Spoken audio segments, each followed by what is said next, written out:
Steve, hey Steve, how would you describe Steph and Draymond down the stretch there tonight? I've been watching them for 12 years. You know, there's a reason we have 4 championships, and it's the competitiveness, the heart, the will, and you know, just it's been such a tough year. But to just show, you know, what they're made of, what we're made of, and there were, you know, a lot of guys who came through. So obviously the spotlight is on them because of everything they've accomplished. But I just told them it was, you know, with all the wins we've ever had here, with a lot of them with a lot more at stake, this is right up there. Just because, you know, of where we are and our age and our, you know, the decline of our performance this year, the injuries, it was just a display of, just a beautiful display of competitive will, and this is why Steph came back. So everybody out there who thought Steph should have taken the rest of the year off, this is what he does. This is who he is. If he can compete, he's going to compete, and it was just incredible to watch. You talked pregame about kind of the unspoken understanding, you know, y'all are near the end. How much, you know, down the stretch are you kind of thinking about that, and when you're celebrating, thinking about at least enjoying a night like this one more time? Just all I'm thinking about is how proud I am of the guys to really show what they're made of, and the fact that we're still alive. You know, we've got to go to Phoenix now and try to get another one, and you know, get ourselves in the playoffs.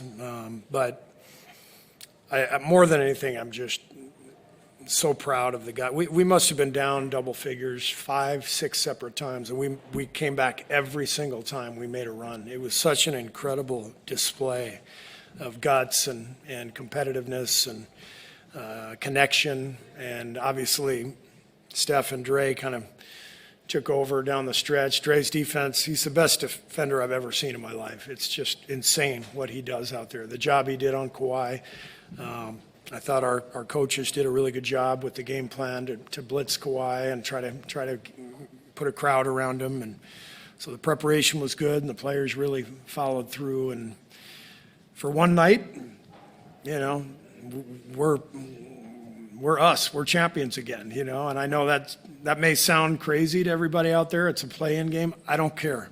It's just absolutely beautiful to watch. Steve, you kind of answered some of it, but 21 points in 40 minutes for Kawhi with Draymond draped over him all night long. What were you seeing possession by possession from Draymond out there? Well, Draymond, I think, is probably as well suited to guard Kawhi as any player in the league because of his strength and his brains and his ability to defend without fouling. And then I thought our guys did a really good job of helping and blitzing and just trying to make things crowded for him. Kawhi's been one of the best players in the league now for the last couple months. He's just been incredible. So we knew we had to make things difficult for him. And I thought we did as good a job as we could have. But Draymond obviously is the guy who allows for that game plan to work just because he can fight through every screen. He's so strong, he's so quick, gets back in front, and then just absolutely brilliant mind for defensive angles. And he seems to be in place before the other 9 guys on the floor over and over again. We can kind of go down the list here of guys who just came up with big performances, but I'll start with like Al Horford.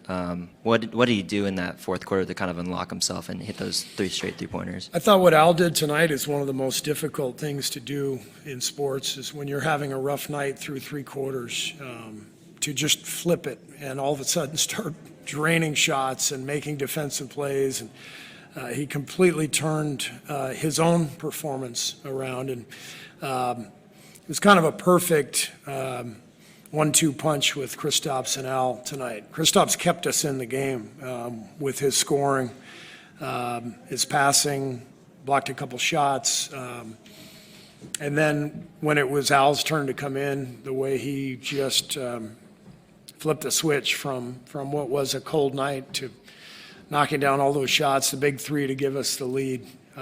Al was absolutely brilliant.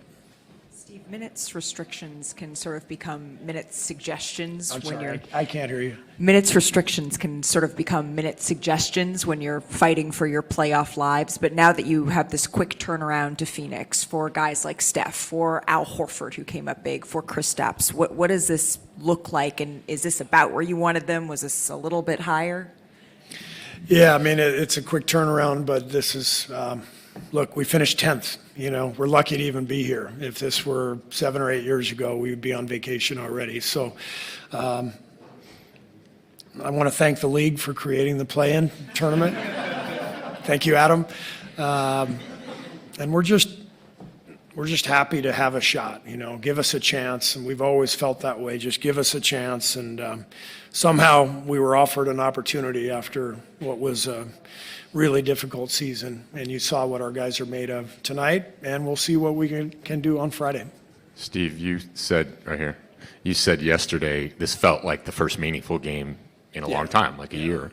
And you probably know to some extent where you're getting from Steph and Draymond. But in the first meaningful game in so long, to get that, not just from Al and Kristaps, but for Guy and Brandon, who haven't really played much on this stage, you know, any postseason stage, for everybody to sort of come through like that. Yeah. What does that mean to you, not just to get you to Friday, but to carry into the future? I mean, it's why I'm smiling up here, you know, it's why I'm just so elated with what I witnessed just now. Just absolutely beautiful. So many guys, every guy came in. I thought Melt was really good at both ends. And you know, Guy scoring 20 points. He's a plus 16 out there. BP giving us 40 minutes. He has to because of our age and, you know, the injury situation. And, you know, just wonderful to see the group connected and fighting and making the most of this opportunity. Hey, Steve, Steph's obviously known as someone that plays the game with joy, but he also has a lot of resiliency. In what ways does that characteristic set the tone for this group? I think what I love, well, I love everything about Steph, but what I've seen, and it happened tonight, what I've seen over and over again, is he can be in the middle of a very average game, and then all of a sudden it clicks, and he's so poised out there.